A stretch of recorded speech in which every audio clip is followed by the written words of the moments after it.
ఆ అమలాపురం, ఈ ఇచ్చాపురం, ఊహాపురం. నమస్కారం. పిల్లలు బడికొస్తారంట మాస్టారు. బాగా చదవండి. పై చదువులకి పక్కూరు వెళ్ళాలి. ఏ ఈ ఊళ్ళో చదువుకోకూడదా? మన ఊర్లో కాలేజీ లేదు కదయ్యా.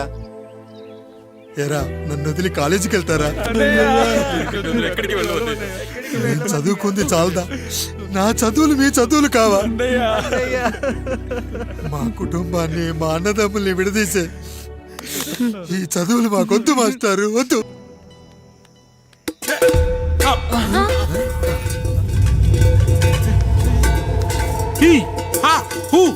రేయ్, మన ఇంటికి దొంగలు వచ్చారా? దొంగలు వచ్చారు. దోచుకోండి రా, దోచుకోండి. మీరెందుకు వచ్చారా? చీపురెందుకు మావయ్య, ఈ కత్తి తీసుకోండి. ఏమయ్యా మా ఇంటికి రావా? మా ఇంటికి ఎప్పుడొస్తావు? ఈ ఆదివారం మీ అందరం ఊరు వెళ్తున్నాం అయ్యా, మా ఇంటికి రావయ్యా. ఇదిగోవయ్యా, ఈ 100 రూపాయలు ఉంచుకో. సిగ్గబిల్లి తీసుకో తాతయ్య. ఏమిటి ఏమిటి ఆప్యాయత అనురాగాలు? ఇదంతా మాకు పాపారాయుడు గారు ఈ ఊరికి నేర్పిన సంస్కారం. మా ఊరికి ఎవరైనా వస్తే ఒట్టి చేతులతో పంపం.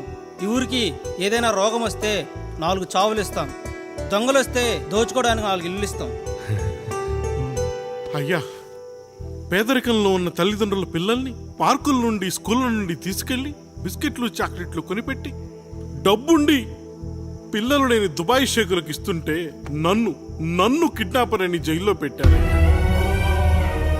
300 రూపాయలు పెట్టి కొన్న కత్తిని అది పనికొస్తుందో లేదో అని ఒక నగల వ్యాపారి కడుపులో పరీక్షిస్తే నన్ను హంతకుడు అన్నారయ్యా. మీరే ఈ కాముడిని అర్థం చేసుకున్నారు. నేను మీ ఊర్లోనే ఉండిపోతానయ్యా, మీ ఊర్లోనే ఉండిపోతాను. సరే కాముడు, సరే. కుమ్మరోళ్ళున్నారు, కమ్మరోళ్ళున్నారు, కంచరోళ్ళున్నారు, కాశోళ్ళున్నారు. ఇక్కడ కంసాలున్నారు, పద్మశాలున్నారు, ఆచార్యులున్నారు, పూజారులున్నారు. రెడ్డి, నాయుడు, చౌదరి, దళితులు కూడా ఉన్నారు. హిందువులు, ముస్లింలు, క్రిస్టియన్స్ కూడా ఉన్నారు. కానీ ఒక దొంగ మాత్రం లేడు. ఈ రోజు నుంచి నిన్ను దొంగగా నియమిస్తున్నాను. ఈ ఊళ్ళో 4 ఇళ్ళు దొంగతనాలు చేసుకొని హాయిగా ఉండండి రా, హాయిగా ఉండండి. అయ్యా, మీ కుటుంబం అనే కొబ్బరి మట్టలో నేను ఒక ఆకునవుతాను. అయ్యా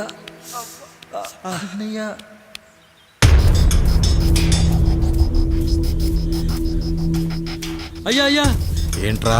రోడ్డు మీద కాలు కాలుతున్నా సరే తమ్ముళ్ళు చెప్పులు లేకుండా నడుస్తున్నారయ్యా, చెప్పులు లేకుండా నడుస్తున్నారయ్యా.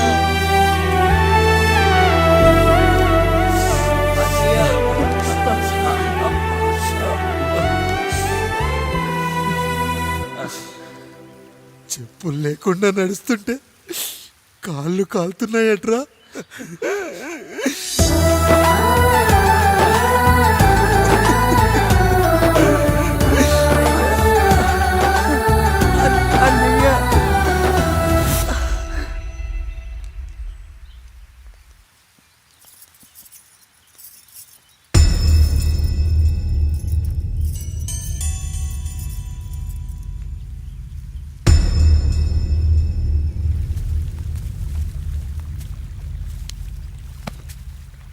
ఏరా కాముడు, అయ్యా, బాధపడుతున్నావా?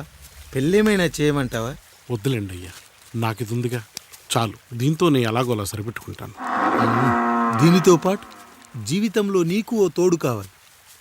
రే గంటోడా అయ్యా, ఇక నుంచి కష్టాల్లో సుఖాల్లో వీడికి అన్నీ నువ్వేరా. మీరు శాసించాక నేను వేరే ఏదైనా ఆశించగలనా పెద్దయ్యా? మీ చేత్తో నాకు దొంగగా జీవితాన్ని ఇచ్చారు. ఇప్పుడు ఒక భర్తగా భార్యనిచ్చారు. అదే బంగారు చేత్తో ఒక్క ముడివేసి పెట్టండి అయ్యా, మీ నీడను మేము చల్లగా ఉంటాం.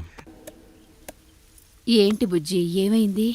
పండు, నీకు పెళ్లి చేసిన మరుక్షణం నీ భర్త చనిపోతాడని జాతకంలో ఉంటే ఆయన నన్ను నీకిచ్చి పెళ్లి చేశారు. నేను పోతే నా భార్య పరిస్థితి ఏంటయ్యా అని అడిగితే నేను లేనారా అన్నారు. ఆయన చేసిన త్యాగం మామూలు త్యాగం కాదు. ఒకవేళ పొరపాటున నాకేమైనా జరిగితే... అయ్యయ్యో, అంత మాట అనకండి. మీరు వేరే చెప్పాలా?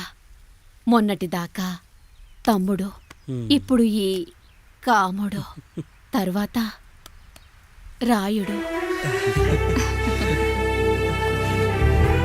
ఒరేయ్ కాముడు, పెళ్ళైన దగ్గర నుంచి మీరు సరదాగా గడిపిందే లేదు. మీరిద్దరూ సరదాగా హనీమూన్కి వెళ్ళిరండి. ఏ ఊటీకో కొడైకెనాల్కో. ఇదిగో టికెట్లు. అయ్యా మీరు దేవుడయ్యా. ఇక్కడ పనులాగకుండా నువ్వు ముందుగా వెళ్ళిరా. నువ్వు తిరిగి వచ్చిన తర్వాత పండు వెళ్తుందిరా. అయ్యా, ఒక పని మనిషిని మీరు ఇంతగా ఆదరిస్తున్నారయ్యా. నువ్వు పని మనిషి ఏంటి పండు? నీలాంటి స్త్రీమూర్తిని ప్రతి మగాడు అమ్మలా చూసుకోవాలి. ఇక నుంచి నా బిడ్డలు నిన్ను అమ్మా అని పిలుస్తారు, అమ్మలా చూసుకుంటారు. ఏమంటావు జానకి?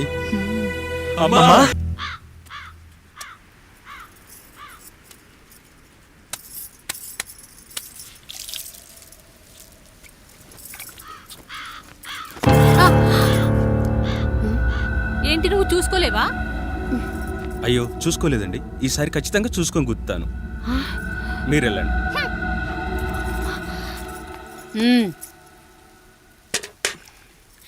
చూడమ్మా, నువ్వు మా కూతురవ్వడానికి ముందే రాయుడు మాకు దేవుడు, ఆయన కుటుంబం మనకు దేవాలయం. వాళ్ళు కొట్టినా తిట్టినా మనం అరవకూడదమ్మా.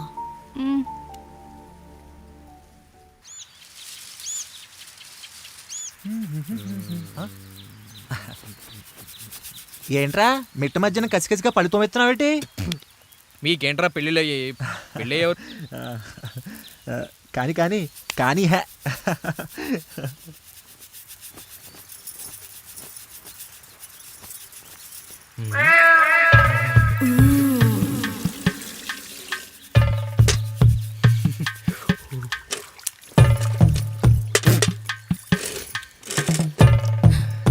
ఏంటండి? నీళ్ళు కావాలి.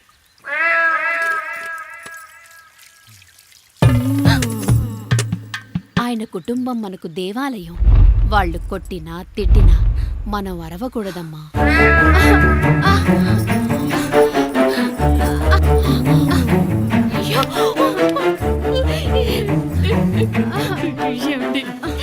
ఏదో ఒకటి చెయ్యండి మీరు. వద్దు పండు, పెద్ద ఆయన దగ్గర మాటొస్తూ. నేను చూడలేదు.